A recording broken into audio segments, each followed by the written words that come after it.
Ko'rinmas qotil har kuni sizni o'ldiryapti.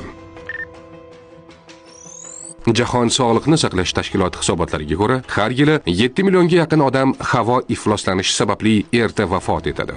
Havo ifloslanishi umrni 5 yildan 10 yilgacha qisqartirishi mumkin. Havodagi yashirin xavf: og'ir metallar asab tizimini ishdan chiqaradi, immunitetni zaiflashtiradi. Kanserogen moddalar o'pka va jigar saratoni xavfini oshiradi. Uglerod oksidlari yurak xuruji va insult xavfini oshiradi. Chang o'pka kasalliklari va allergiyalarni kuchaytiradi. Hatto insoniyat genetikasiga ham ta'sir qilishi mumkin. Ilmiy tadqiqotlar shuni ko'rsatadiki, chang tarkibidagi og'ir metallar kanserogen moddalar DNK tuzilishini o'zgartirishi va irsiy kasalliklar xavfini oshirishi mumkin. Nima qilish kerak? Ko'proq o'simlik eking. Havo filtrlash tizimidan foydalaning. Ekologik transport tanlang. O'zingizni qanday himoya qilish mumkin? Ko'p suyuqlik iching, zararli chang zarralari chiqib ketsin.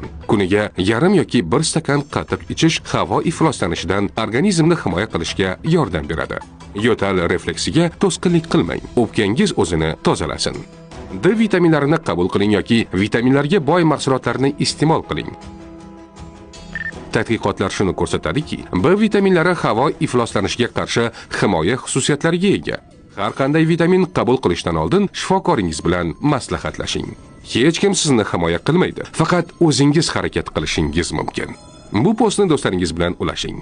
Toza havo uchun kurashni bugundan boshlaylik.